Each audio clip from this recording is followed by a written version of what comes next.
Bismillahirrahmanirrahim. Alhamdulillahi Rabbil Alamin. Wassalatu wassalamu ala ashrafil anbiya'i wal mursalin Sayyidina Muhammadin wa ala alihi wa sahbihi ajma'in. Dalam sebuah hadis Nabi sallallahu alaihi wasallam, Rasulullah sallallahu alaihi wasallam bersabda, "La yahillu damu ri'in muslim illa bithalathin. Al-thaybu zani wa nafsu bin nafsi wa mufarikul jama'ati wa tarikul dinihi." Dalam hadis sahih Nabi SAW bersabda, tidaklah halal bagi darahnya seorang muslim kecuali dengan 3 perkara. Seorang muhsan yang pernah merasakan kawin dengan sah, berzina, kemudian orang yang saling membunuh, dan orang yang meninggalkan agamanya dan murtad daripada agamanya. Dalam hadis ini Nabi SAW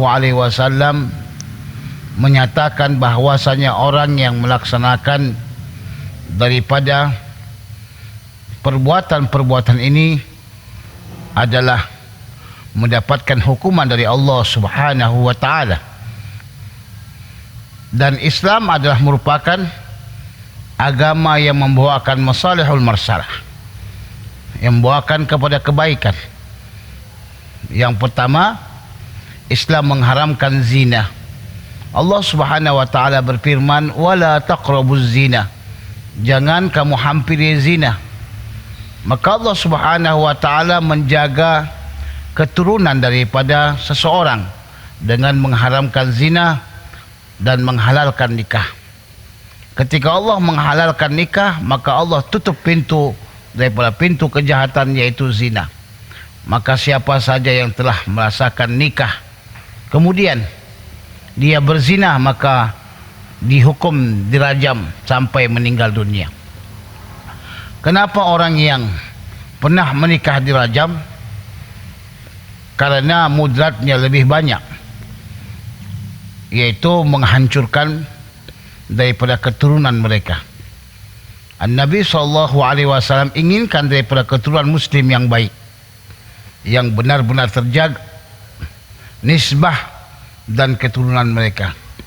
Sebab itu makanya dalam Islam diharamkan zina, dan Allah Subhanahu wa taala melaknat orang-orang yang melaksanakan zina. Kemudian yang kedua, an-nafsu bin nafsi, yaitu saling membunuh.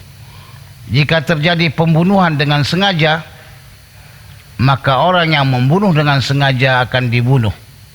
Dan Allah Subhanahu wa taala berfirman, "Wa man qatala mu'minan muta'ammidan fajazaohu jahannam khalidan fiha." Maka siapa saja yang membunuh dengan sengaja, maka balasannya adalah masuk ke dalam neraka dengan berlama-lama. Pembunuhan dengan sengaja merupakan bahagian daripada kejahatan yang sangat besar. Sebab itu Islam datang untuk menjaga nyawa. Islam datang untuk menjaga daripada kehidupan. Dan siapa saja yang membunuh, maka mereka mesti dibunuh. Sehingga dengan adanya hukuman tersebut dapat menjaga nyawa-nyawa manusia di permukaan bumi Allah Subhanahu wa taala. Kalau sekiranya tidak dilaksanakan hukum yang berat seperti ini, maka satu kampung, satu negara, satu bangsa akan hancur disebabkan oleh pembunuhan. Tetapi hukuman ini diletakkan kepada pemerintah yang akan melaksanakan roda-roda pemerintahan.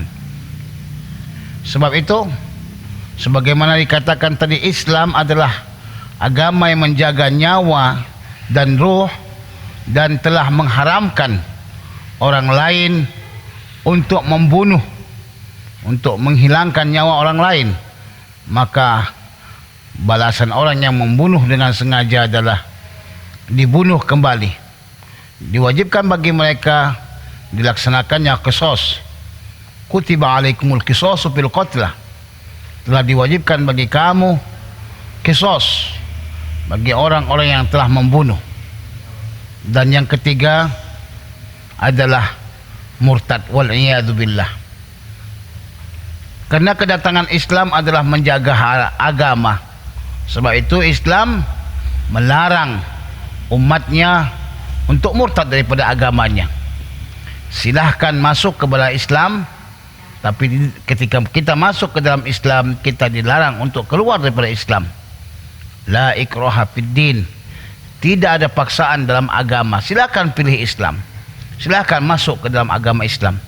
Tapi kalau sudah masuk ke dalam agama Islam, maka kita wajib untuk menjaga, wajib untuk mempertahankan. Karena agama itu bukanlah main-mainan. Agama itu adalah prinsip. Agama itu adalah pegangan yang akan kita bawa sampai hari kiamat. An-Nabi SAW bersabda, man baddala dinahu faqtuluh. Siapa yang telah mengganti agamanya, maka bunuhlah dia. Orang-orang yang telah mengganti agamanya, mereka wajib dibunuh. Dalam Sahih Bukhari, An-Nabi SAW bersabda, ala unabbiukum bi akbaril kabair. Adakah ingin ku sampaikan kepada kamu sebesar-besar dosa? Qalu bala ya Rasulullah. Maka para sahabat mengatakan, iya, bahkan sampaikanlah kepada kami ya Rasulullah. Rasulullah SAW bersabda, al-isyraku billah, syirik kepada Allah. Al-uququ walidain, uququl walidain, durhaka kepada kedua orang tua. Kemudian syahadatul zur, saksian yang berdusta. Ketika Nabi mengatakan isyraku billah, inilah dosa yang paling besar sekali. Maka bagi orang yang belajar agama, telah masuk ke dalam agama Islam, dia mesti tahu apa-apa yang boleh baginya. Karena syirik ini terbagi kepada 3 bahagian. Yang pertama syirik kauli, perkataan-perkataannya yang penuh dengan berbagai macam kemurtadan. Yang kedua syirik fi'li, perkataan-perkataannya yang penuh dengan berbagai macam perbuatan, menyembah berhala, menyembah Tuhan yang lain selain Allah Subhanahu wa taala. Yang ketiga syirik i'tiqadi, i'tikad dia, keyakinan dia masih lagi bercampur dengan berbagai macam keyakinan-keyakinan yang mudrat, yang memberikan manfaat, mungkin datang daripada selain Allah Subhanahu wa taala. Padahal ketika kita mengucapkan asyhadu an la ilaha illallah wa asyhadu anna Muhammad Rasulullah, dalam untayan ini kita diajak untuk memberikan keyakinan, membawakan keyakinan bahwasanya tidak ada yang memberikan manfaat dan mudrat kecuali Allah Subhanahu wa taala. Karena Allah Subhanahu wa taala lah yang memberikan mudrat dan manfaat kepada para hambanya. Adapun yang lainnya adalah makhluk Allah Subhanahu wa taala. Sebab itu hadis ini merupakan salah satu hadis yang sangat penting sekali bagi kita, dan merupakan bagian daripada tujuan Islam datang ke permukaan bumi Allah ini.